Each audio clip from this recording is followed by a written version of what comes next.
Hello everybody and welcome to a new episode of Physiology Made Easy with me, Amir Sandhu.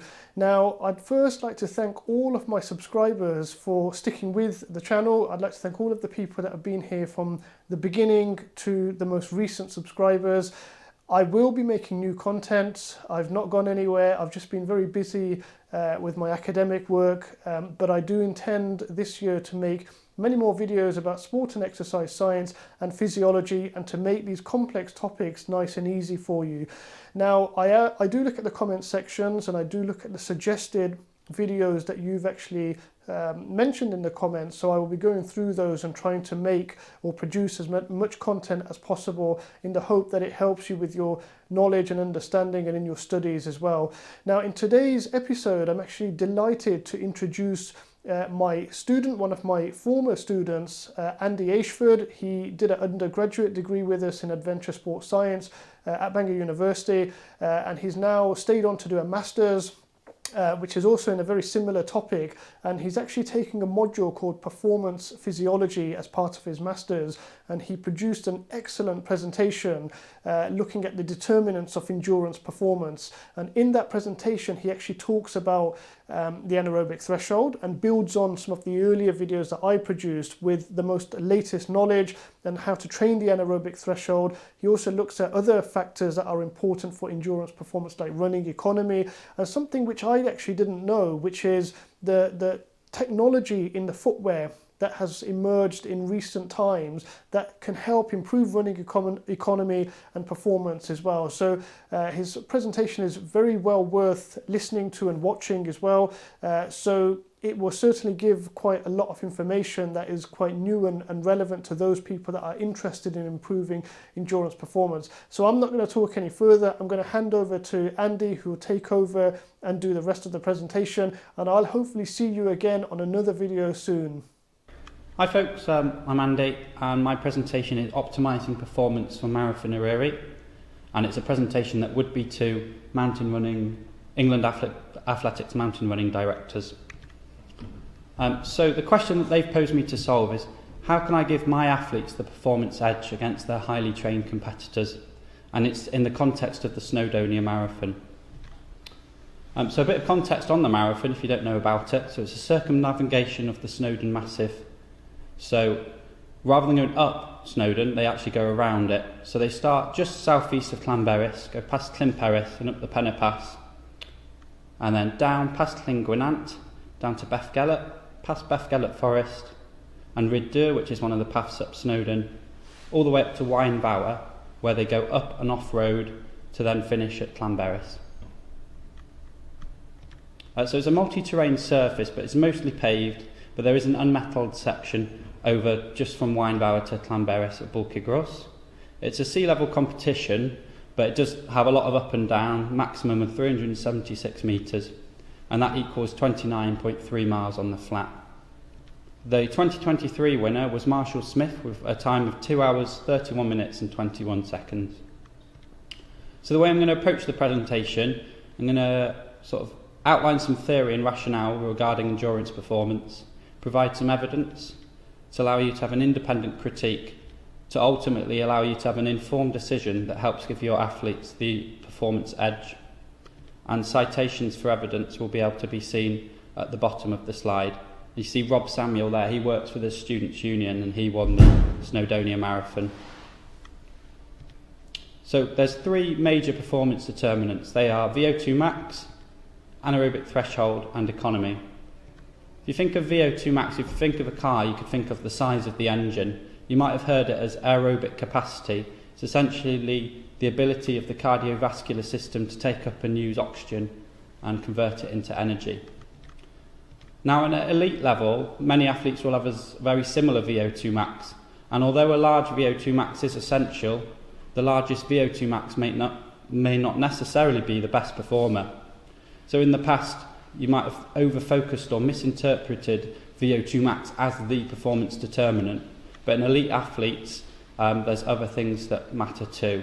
And here's some evidence to show that. So we can see between 1992 and 2003, Paula Radcliffe's VO2 max remained remarkably stable and even decreased in 2003, the year she won the record. I'll be referring back to Paula Ratcliffe's data throughout for a bit of continuity. So VO2 max as low as 62 millilitres per kilogram per minute is estimated as Jones is sufficient for a sub 2 hour marathon pace. So what else is there to play with? So there's the anaerobic threshold. You might have heard of the lactate threshold or ventilatory threshold. If you think of a car again, you could think of engine temperature. It's the maximal ability of the cardiovascular system to work at a certain intensity before it fatigues or the engine overheats, for example. And we can see how the anaerobic threshold is relevant in Marathon Hariri. So near the start, near Clynperis, you can see that aerobic energy systems will be used because it's a low lactate intensity. Aerobic systems will be used. But as the climb begins up the Penna Pass, there will be lactate accommodation. You start to run uphill. You start to use the anaerobic glycolysis a bit more, and there'll be a production of hydrogen ions. But at this stage, particularly for your elite athletes, there'll be lactate accommodation. They'll be able to blow off the hydrogen ions, which are marked by the increase in lactate, as carbon dioxide. But you can see as the climb really kicks up to Penna Pass near the pig track, where one of the routes up Snowdon or Cribgoch, see the lactate threshold will be met as there will be an unsustainable increase in hydrogen ions leading to fatigue. So what we want to try and do is shift this lactate curve to the right so your athletes can work at higher percentage of their VO2 max for longer, essentially be able to run faster for longer. So how do we do this? So we've got maximal steady state training. So that's about 13 to 15 on the RPE scale, rating of perceived exertion.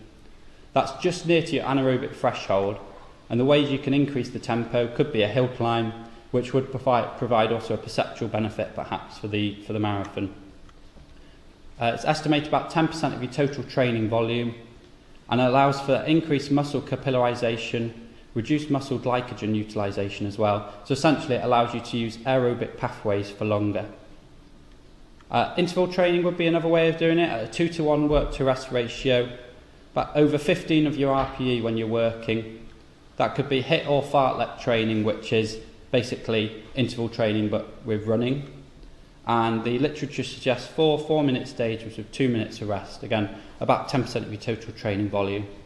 Essentially, this allows for an efficient shuttling of lactate, so you can operate at a higher percentage of the VO2 max for longer.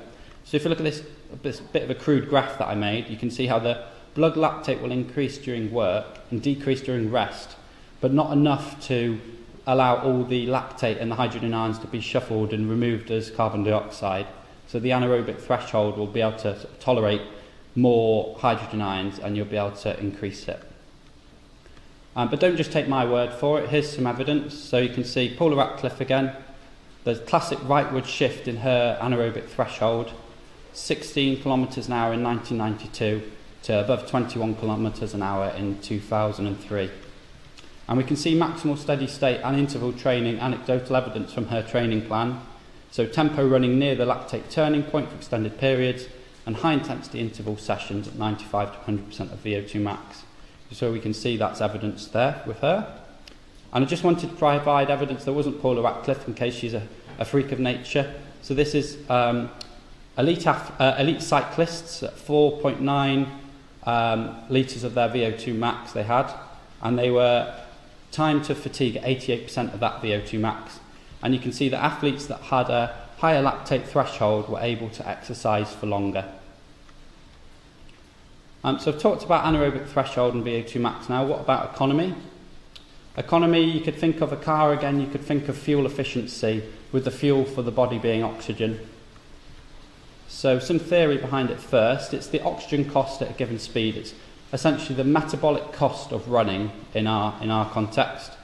So you're more efficient to run if you can go at the same speed for a reduced metabolic cost. So you can see subject 1 can run at 16 kilometres an hour for less of a metabolic VO2 cost than subject 2, and equally they can run faster and equal oxygen uptake. So at that same uptake, just above 62 on the VO2 side of the axis, you can see they can run above 18 kilometres an hour. So here's some real world evidence to show that. See on the graph on the left, you can see how this is the 16 athletes that were chosen to break the Nike sub 2 hour marathon project. And I put that graph there to basically show you that even in the best runners, there is a variation in their economy. So it suggests it's somewhere we can sort of tap into to provide a performance edge. And then Paula Ratcliffe data again on the right-hand side. This really shows it nicely how her running economy reduced from 1992 to 2003 at 16 kilometres an hour. So there's many factors affecting running economy: anthropometry and the environment, technology, biomechanics and physiology, and there's probably others I've missed off there like diet and tactics. But the main two I wanted to focus on were technology and biomechanics, as they've received a lot of sort of widespread attention recently. So biomechanically, we've got the stretch shortening cycle when we're running. So we've got the eccentric phase where we store energy in the muscle, the coupling phase, which is between the storage and the use, and it needs to be quick, and the concentric explosive movement at the end of the stretch shortening cycle. So during that cycle, we want to maximise the eccentric phase, which is that first one, where we maximise the amount of energy we can store, and then has a knock-on effect for the concentric phase. However, if you load too much energy, say if you jumped off a high table, energy would be lost in the coupling phase to braking and stabilising forces. So whilst we want to maximise that, we also want to minimise the ground contact time in the coupling phase to improve economy. And in them 16 runners that were chosen for the sub-2 hour project, there was a strong correlation between ground contact time and running economy, so it shows even in the most elite. So plyometric wise, this is how we can improve our running economy. So use the training to increase motor unit activation, but most importantly increase muscle tendon stiffness, which will allow us to run at extra speed with no additional metabolic cost. And here's some evidence for that in highly trained middle and long distance runners. We can see how the running economy improved for the group doing plyometric training compared to the control group. However, a more recent meta-analysis has shown that you might want to also include heavy weight training as well as plyometrics to improve running economy in the most elite endurance athletes, particularly where running economy might be high already. So plyometric wise, you want to use continuous straight leg jumps, maximal squat jumps, fast feet drills, alternate leg bounding, high skipping, and it goes on. You can see how these drills are focused on reducing that ground contact time during the coupling phase. And the literature suggests 3 30-minute sessions a week. And you can see photographic evidence of Paula Ratcliffe using the plyometric training in the bottom left. Heavy weight wise, it's more of a lower body focus: leg press, seated press, parallel squat, leg extension. And the literature suggests 2 warm-up sets, 3 to 5 sets to failure at 3 to 5 reps at 90% of your 1 repetition max. And Paula Ratcliffe, there is evidence in her paper that she focused on lower body endurance strength training as well. Now technology, the neoteric running shoes, which have been sort of in a lot of interest recently, they harness the elastic energy of running to reduce its energetic cost. So you can almost see how these shoes they've artificially simulated the stretch shortening cycle so the runners can get improved economy sort of external of their body. So you've got the Nike Alpha Fly or Vaporfly, which Kipchoge used in 2019 to break the sub-2 hour marathon. They essentially use the Zomex foam, which compresses like that first stage I showed you, the eccentric phase, and then the carbon fibre plate returns that energy during the concentric phase. So you can see it's working with the stretch shortening cycle. And some evidence to show it. So when they were introduced in 2017, the time didn't really drop in 2018, but when they became widespread and commercially available, see how finishing time significantly dropped. And if we look into that in more detail, females were 4.3 minutes faster than females not wearing the neoteric Nikes, and males wearing the shoes were 2.8 minutes faster than not wearing them. But there are some cautions I want to make you aware of. They do cost £290, so if you're buying multiple pairs for multiple athletes, the cost will add up. Do they provide an unfair advantage? So there's lots of debate and speculation about them, and that's brought in rule change from World Athletics, where they must not contain more than 1 rigid plate or blade made from carbon fibre. And do they provide an off-road disadvantage? So in that section that I showed you at the start, the Bulka Gross is off-road with an unmetalled path. And especially if it's wet, I don't know if the shoes will provide the best advantage there. So to summarise, we've talked about how the VO2 max is essential to have a high one in elite athletes. However, is that 13, is it? Yes. Yeah. VO2 max is essential in elite athletes. However, there may be other factors to play with as well. So we've got the anaerobic threshold, which we've talked about, can be increased with interval training and steady state training. And then economy, we can use concurrent training, which is plyometrics and heavyweight training, as well as neoteric running shoes to increase the stretch shortening cycle. Thank you for listening. I can now take questions, and I've just got my references there. Thank you very much. Thanks, folks.